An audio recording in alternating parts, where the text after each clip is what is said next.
नमस्कार मेरे साथियों कैसे हैं आप सभी लोग। आज साथियों मैं आप लोगों को जो वीडियो लेक्चर दे रहा हूं ये वाकई में बहुत ही ज़्यादा इम्पोर्टेंट तो है ही है। साथ ही आपको बता रहा हूं कि जिस टॉपिक से संबंधित मैं आप लोगों तक अभी वीडियो पहुंचा रहा हूं, आपके स्क्रीन पर आप लोग देख रहे हैं यदि, तो ये चीज जरूर सुन लें कि ये सबसे ज्यादा डिमांडिंग टॉपिक है। सबसे ज्यादा डिमांडिंग टॉपिक है। दुनिया के सभी कॉम्पिटिटिव एग्जाम्स में पूछे जाने वाले इंग्लिश में यदि वॉइस टॉपिक की बात करूं तो इससे संबंधित लगभग 8 से 10 क्वेश्चन आते हैं। इसलिए आप लोग समझ जाएं कि ये सबसे ज्यादा डिमांडिंग टॉपिक है। इस टॉपिक की सबसे ज्यादा मांग है।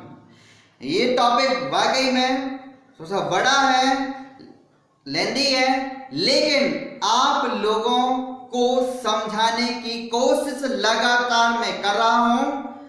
प्रत्येक वीडियो जो आप लोगों तक पहुंच रहे हैं, यदि उनमें कोई दिक्कत जा रही है तो मुझे कमेंट बॉक्स में जरूर बताना है। मेरे साथियों एक और आपसे रिक्वेस्ट है, यदि आप लोगों में से जो भी मेरी क्लास अभी देख रहे हैं अपने स्क्रीन पर, तो यदि आप लोग न्यू है मेरे साथ तो आप रेड बटन को क्लिक कर दें। रेड बटन को क्लिक कर दें और बेल आइकन यानी कि जो घंटा है उसको भी दबा दें। इससे क्या होगा मेरे साथियों, आप लोगों को बिल्कुल टाइम पर ही वीडियो मिलेगा, आपके कानों तक आवाज पहुंच जाएगी। अब चलिए मैं बता दिया है जो मुझे बताना था। अब मैं वीडियो लेक्चर पर चलता हूं, क्लास पर चलता हूं। ये क्लास जो आपको मिलने वाली है बहुत ही शानदार, बहुत ही जोशीली क्लास है। एकदम आप जोश में आ जाएंगे, तंदुरुस्ती आ जाएगी आपको इस वीडियो देखने में। बता दूं आप लोगों को कि ये क्लास है हु से प्रारंभ होने वाले एक्टिव सेंटेंस का पैसिव वॉइस किस प्रकार से बनाया जाता है। WHO हु से स्टार्ट होने वाले जो एक्टिव सेंटेंस हैं उनका पैसिव वॉइस किस प्रकार से चेंज किया जाता है, वो आपको मैं वीडियो लेक्चर के माध्यम से बताने वाला हूं। जिसके लिए चाहिए कि आप अपनी पेन कॉपी निकाल लें और लिखना स्टार्ट कर दें। ठीक है ना, ये सही रहेगा। चलिए आप लोग देखें, आप स्क्रीन पर देख लें। आपका दिमाग केवल और केवल आपके मोबाइल पर होना चाहिए। यदि दिमाग भटका तो समझिए फिर आपकी क्लास भी भटकी, है ना। तो आपको करना क्या है कि आप अपना पूरा ध्यान स्क्रीन पर दें। देखिए आप स्क्रीन पर मैंने यहाँ पर एक स्ट्रक्चर लिखा है। ये स्ट्रक्चर है उस चीज के लिए, उस सेंटेंस के लिए जो सेंटेंस एक्टिव वाला सेंटेंस है, हु से स्टार्ट हो रहा है, जिसके पैसिव वॉइस बनाने का ये स्ट्रक्चर है। हु से प्रारंभ होने वाले एक्टिव सेंटेंस का पैसिव दो टाइप से बनाया जा सकता है। ये भी कान खोल करके सुन लें आप। अभी तक आप लोगों के टीचर्स ने ये बताया कि एक ही टाइप से बनाया जाता है, लेकिन मैं आपको आज इसका राज बता दूं। ये जो हु से स्टार्ट होने वाला एक्टिव सेंटेंस, उसका पैसिव वॉइस टू टाइप से बनाया जा सकता है।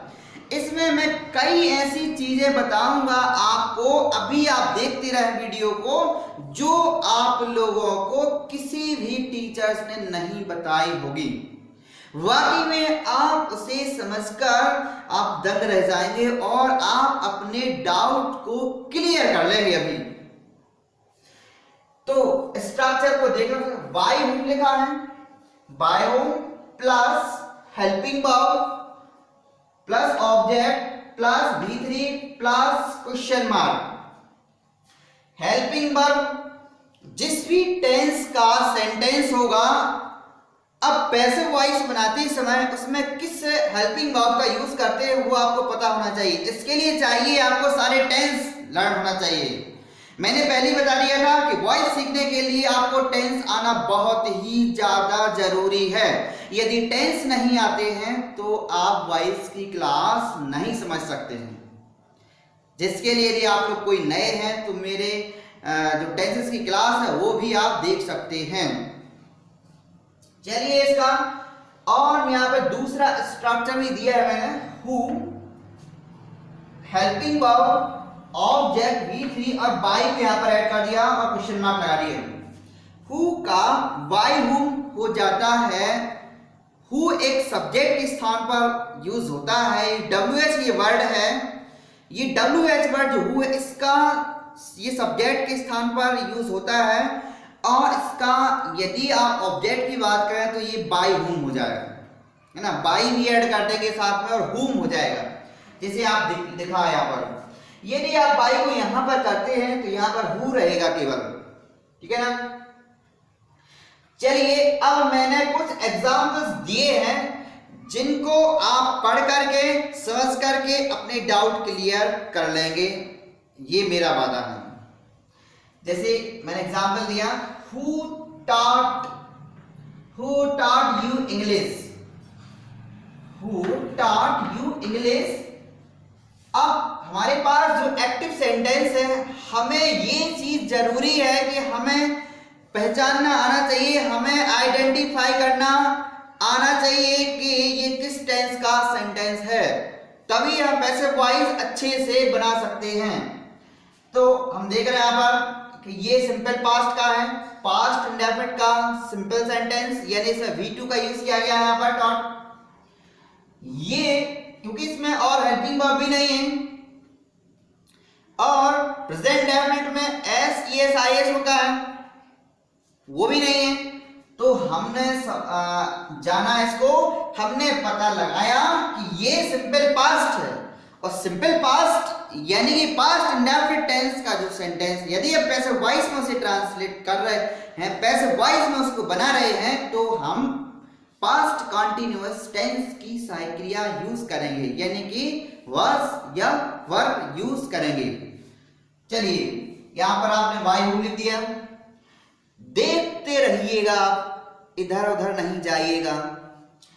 वाई हुम यहां पर आप वर लिख रहे हैं क्योंकि यहां पर यू है आपके पास, आपने इसको ये ऑब्जेक्ट था यहां पर लाया तो आप यू के साथ वर यूज करेंगे। उसके बाद थर्ड फॉर्म टॉट का टॉट ही होता है, सेम इसका सेकंड और थर्ड फॉर्म एक ही जैसा होता है। उसके बाद यहां पर जो ये इंग्लिश है ये भी एक ऑब्जेक्ट है, इसको यहां पर लिख दिया और लास्ट में क्वेश्चन मार्क ऐड कर दिया। एक और मैं आपको बता दूं जो किसी ने नहीं बताया होगा, बात ये है कि सेंटेंस में यहां पर दो ऑब्जेक्ट दिए गए हैं, एक यू दिया गया है और एक इंग्लिश दिया गया है। किसी सेंटेंस में यदि दो ऑब्जेक्ट हैं, डायरेक्ट ऑब्जेक्ट और indirect object, object two types के होते हैं, मैं आपको बता चुका हूं, एक डायरेक्ट ऑब्जेक्ट और एक इनडायरेक्ट ऑब्जेक्ट। वर्ब के बाद प्रयुक्त होने वाले वस्तु सूचक शब्दों को डायरेक्ट ऑब्जेक्ट बोलते हैं और व्यक्ति सूचक शब्दों को इनडायरेक्ट ऑब्जेक्ट बोलते हैं। ये जो हमारा यू है, यू ये व्यक्ति सूचक शब्द है जो इनडायरेक्ट ऑब्जेक्ट है। तो यदि सेंटेंस में डायरेक्ट और इनडायरेक्ट दो ऑब्जेक्ट है तो हम किसी भी ऑब्जेक्ट को पैसिव वॉइस में लिख सकते हैं। यहां पर जहां पर ऑब्जेक्ट को लिखते हैं पैसिव वॉइस में, ऑब्जेक्ट को जहां पर पैसिव वॉइस में लिखते हैं सब्जेक्ट के रूप में, तो हम दो में से किसी को भी ले सकते हैं। याद रखें ये चीज कॉम्पिटिटिव एग्जाम्स में ऐसा एग्जाम्पल्स हो सकता है कि जरूरी नहीं कि इनडायरेक्ट ऑब्जेक्ट ही आप यहां पर लिखें, यहां पर आप डायरेक्ट ऑब्जेक्ट भी पहले लिख सकते हैं। लेकिन आपको यदि यहां पर आपने डायरेक्ट ऑब्जेक्ट लिखा, यदि जैसे मैं इसी को बता रहा हूं, यदि आपने यहां पर इंग्लिश कर दिया, डायरेक्ट ऑब्जेक्ट कर दिया, चलिए मैं अभी यहां पर डायरेक्ट ऑब्जेक्ट कर रहा हूं, ये था जो मैंने यहां पे कर दिया इंग्लिश। चलिए इंग्लिश लिख दिया अपन। अब इंग्लिश लिख दिया, आपको हेल्पिंग वर्ब भी चेंज करना होगा, यहां पर वाज लगाना होगा। अब डॉट, अब आपके पास एक ऑब्जेक्ट है जो इनडायरेक्ट ऑब्जेक्ट है, इनडायरेक्ट ऑब्जेक्ट आप यहां पे लिख दिया आपने। लेकिन याद रखें आप लोग, यदि इनडायरेक्ट ऑब्जेक्ट आप इस तरह से लास्ट में यहां पर टू प्रपोजिशन का आप यूज करें, टू का या फॉर प्रपोजिशन का यूज रहता है क्वेश्चन मार्क का, दो में से किसी एक प्रपोजिशन का यूज होना आवश्यक है यहां पर, यदि आप इनडायरेक्ट ऑब्जेक्ट को बाद में लिखते हैं तो। और यदि डायरेक्ट ऑब्जेक्ट को लिखते हैं तो ऑब्जेक्ट जो जहां पर है वो झुका तो रहेगा, उसमें प्रीपोजिशन का यूज नहीं होगा। ठीक है साथियों, ये बात समझ आई, ये जो मैंने बताई। यदि आप डायरेक्ट ऑब्जेक्ट को यहां लिख रहे हैं और इनडायरेक्ट को इधर लिख रहे हैं तो आपको टू या फॉर प्रीपोजिशन का यूज करना होगा। आप देख रहे हैं लगातार हु से स्टार्ट होने वाले एक्टिव का पैसिव किस प्रकार से बनाया जाता है, तो ये चीज आपको, ये चीज कोई नहीं बताता जो मैं आपको बता रहा हूं, आप नोट कर लें इस चीज को। दो यदि ऑब्जेक्ट दिए गए हैं, जैसे यहां पर एग्जांपल दिया है, तो कोई भी ऑब्जेक्ट आप यहां कॉम्पिटिटिव एग्जाम्स में इनडायरेक्ट ऑब्जेक्ट भी यहां पर हो सकता है, पैसिव वॉइस में जहां पर ऑब्जेक्ट को लिखते हैं पहले सब्जेक्ट के स्थान पर यहां पर, और डायरेक्ट हो सकता है या इनडायरेक्ट। अब इनडायरेक्ट यदि इधर है तो टू यहां पर या फॉर होना आवश्यक है, यदि इनमें से कोई नहीं इसका मतलब सेंटेंस रॉन्ग होगा, गलत होगा। समझ गए ना आप लोग। और यदि ये इनडायरेक्ट ऑब्जेक्ट इधर है और डायरेक्ट ऑब्जेक्ट इधर है तो कोई प्रपोजिशन नहीं आएगा, केवल आपका ऑब्जेक्ट ही रहेगा। दूसरी टाइप से मैंने इसी को बनाया है, दूसरे टाइप से भी पैसिव वॉइस बनाया है। अब एक तो देखिए आप, मैंने ऑब्जेक्ट का भी आपको बता दिया डिटेल। यदि सेंटेंस में दो ऑब्जेक्ट दिए गए हैं तो इस टाइप से होगा। अब यहां देखिए इसी सेंटेंस को एक अगले तरीके से इस स्ट्रक्चर के आधार पर किस प्रकार से बनाया गया इसका पैसिव वॉइस। पहले आपने हु लिखा, फिर यहां वर्ब लिख दिया, अकॉर्डिंग टू यहां पर ये ऑब्जेक्ट यहां पर आया है ना, यू है आपका ये पैसिव वॉइस में ऑब्जेक्ट, यहां से ऑब्जेक्ट उठाकर यहां पे लाए तो यहां वर्ब लगा दिया, थर्ड फॉर्म लगाना है। इंग्लिश यहां पे लिख दिया, ये ऑब्जेक्ट जो बचा था यहां पर लिख दिया, और ये बाई को यहां लास्ट में ऐड कर दिया। यहां पर देखिए अकॉर्डिंग टू स्ट्रक्चर में बाई यहां पर लिख दिया और क्वेश्चन मार्क ऐड कर दिया। अब स्ट्रक्चर में ये नहीं लिखा है कि आप यहां पर एक ऑब्जेक्ट लिख दें, लिखा नहीं है उसमें, आपको समझना है ये चीज। यदि दो ऑब्जेक्ट दिए गए हैं तो एक ऑब्जेक्ट को यहां पर इस प्रकार से लिख सकते हो, सबसे लास्ट में बाई का यूज करें आप। यदि आप इस स्ट्रक्चर के आधार पर आप पैसिव वॉइस बना रहे हैं या कॉम्पिटिटिव एग्जाम्स में इस स्ट्रक्चर के आधार पर है तो आप इस प्रकार से समझें। दोनों स्ट्रक्चर दे दिए हैं, उसमें से किसी भी प्रकार का किसी भी एग्जाम्स में एग्जाम्पल हो सकते हैं जिसे आपको समझना है। और ये पूरा वीडियो बहुत ही सावधानी से और आराम से देखें, इसमें जल्दबाजी करेंगे आपको समझ नहीं आएगा और आपका टाइम वेस्ट हो जाएगा, नेट खर्च हो जाएगा फालतू, है ना। सेकंड एग्जाम्पल दिया है मैंने, हु रोट द रामायण, यहां पर ये वाई कर दिया मैंने इस स्ट्रक्चर के अकॉर्डिंग, सबसे जो ऊपर स्ट्रक्चर लिखा। इसके बाद यहां पर ये जो ऑब्जेक्ट था इसको मैं यहां पर लाया पैसिव वॉइस ऑब्जेक्ट की जगह और यहां पर हेल्पिंग वर्ब लगाया। देख रहे हैं आप स्ट्रक्चर में हेल्पिंग वर्ब वाज लगेगी क्योंकि ये भी पास्ट का है, इसलिए वाज हेल्पिंग वर्ब लगा दिया यहां पर, और थर्ड फॉर्म भी लगा दी रिटेन, क्वेश्चन मार्क ऐड कर दिया। क्वेश्चन मार्क का भी विशेष ध्यान देना है आपको। दूसरे टाइप से दूसरा जो पैसिव स्ट्रक्चर है इसके अकॉर्डिंग हु रखा पर हु लिख दिया, was the Ramayan written by यहां पर ऐड कर दिया क्वेश्चन मार्क। समझ आ गया। दो प्रकार से ये पैसिव वॉइस बनाया जा सकता है हु से स्टार्ट होने वाले एक्टिव सेंटेंस का, जिसके स्ट्रक्चर दिए गए हैं दोनों टाइप से और पैसिव मैं आपको बना बना करके एग्जाम्पल से समझाने की कोशिश कर रहा हूं, आप लोग ध्यान दें इस पर बहुत ही ज्यादा। नेक्स्ट एग्जाम्पल लिखा है हु वाज टीचिंग हर हिंदी।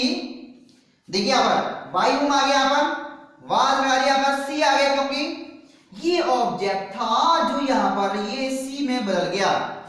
ये ऑब्जेक्ट जब इस टाइप से यहाँ पर आता है तो ये सब्जेक्टिव केस में बदल जाता है, तो हर यहाँ पर शी हो गया। और बीइंग आप यूज करेंगे मेन वर्ब के थर्ड फॉर्म के साथ, यहाँ पर बीइंग रहता है। जिस सेंटेंस में, जिस एक्टिव सेंटेंस में आईएनजी रहता है, यानी प्रेजेंट कॉन्टिन्यूअस और पास्ट कॉन्टिन्यूअस, इसमें बीइंग का यूज करते हैं, बीईआईएनजी, बीइंग। और वो कहाँ रहता है, जहां पर मेन वर्ब का थर्ड फॉर्म रहता है, उसी के साथ बी लगा दिया। हिंदी यहाँ पर इसमें भी दो ऑब्जेक्ट, एक डायरेक्ट ऑब्जेक्ट और एक इनडायरेक्ट ऑब्जेक्ट। जो ऑब्जेक्ट यहाँ पर बचा उसको यहाँ पर लिख दिया और क्वेश्चन मार्क मैंने लगा दिया। इसी को दूसरे टाइप से कैसे बनाया जा सकता है, हु लिखा मैंने और वाज लिखा, फिर सी लिखा, फिर बीइंग लिखा, फिर टॉट और हिंदी यहाँ पर बाई कर दिया। यहाँ पर बाई हुम ना करके यहाँ हु का यूज किया और बाई को इधर पहुंचा दिया, तो ये हुम नहीं होता है। जब ये एक साथ लिखते हैं बाई और हु का हुम, तभी ये हुम रहता है। यदि वाई को आप अलग कर दें तो यहाँ पर हु रहेगा केवल। समझ गए ना दोस्तों, मेरे समझ गए। अब चलिए, अब यदि मैं इसी वाले एग्जाम्पल को इस टाइप से बता दूं, मैंने जो अभी बनाया था, तो वो कैसे बन जाएगा, कैसे हम उसे बना सकते हैं, देखें आप। मैंने इसको मिटा दिया, अब मैं इसको लिखूंगा यहाँ पर बाई हूं, इस प्रकार से बाई हूं लिखा मैंने। इसके बाद मैं लिख रहा हूं पर वाज, इसके बाद लिखूंगा मैं हिंदी, इसके बाद बी लिखूंगा, इसके बाद थर्ड फॉर्म लिखूंगा,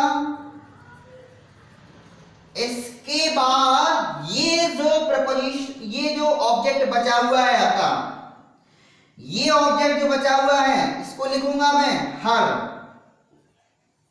क्वेश्चन मार्क। लेकिन इससे पहले करना क्या है, यहाँ पर टू या फॉर में से कोई एक प्रपोजिशन लगाना, यहाँ पर टू लगा दिए। By whom was Hindi being taught to her, question mark. ये बन गया इस टाइप से भी।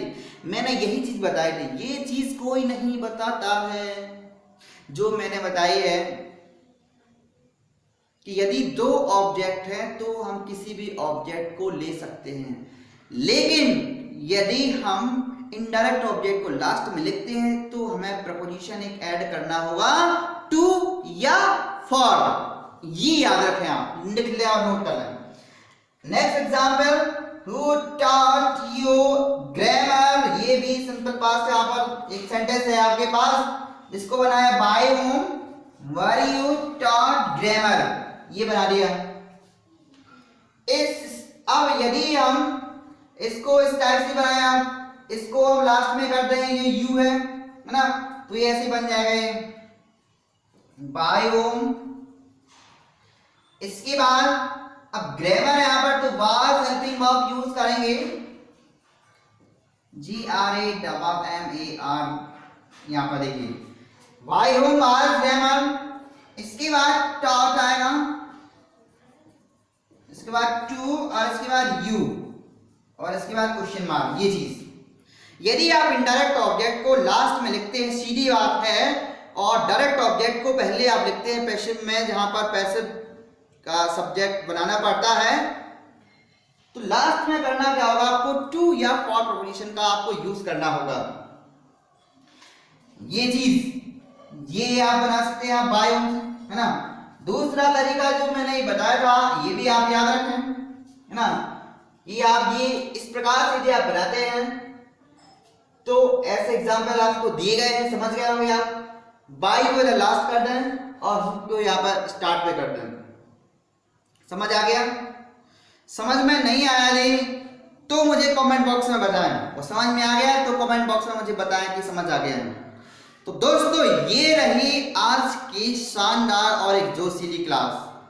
मुझे पता है कि आप समझ गए होंगे, और मेरे साथ बने रहने के लिए आप लोग समय पर सारे वीडियो देखे मेरे, और जो भी लोग नए हैं एक बार पुनः मैं फिर से बोलता हूं कि रेड बटन को क्लिक करें आप, और वीडियो को अधिक से अधिक शेयर करें, अपने दोस्तों में, पड़ोस में, सब जगह शेयर करें, ताकि आपके दोस्त भी इस ग्राउंड लेवल की जीरो से लेकर के स्टार्टिंग से बहुत ही सरल तरीके से इंग्लिश ग्रामर को समझने की कोशिश कर सकें। ये चीज साथियों, मेरे प्यारे दोस्तों, इस वीडियो लेक्चर में सिर्फ इतना ही। आज की ये क्लास जरूर आप लोगों की लंबी हो गई, लेकिन यदि आपने इसको पूरा देखा होगा तो जरूर आपको कुछ ना कुछ मिला होगा। अगली वीडियो लेक्चर में फिर मिलता हूं। वीडियो लेक्चर ये देखने के लिए एक बार पुनः सभी मेरे साथियों को, दोस्तों को, छात्रों को बहुत बहुत बहुत बहुत धन्यवाद।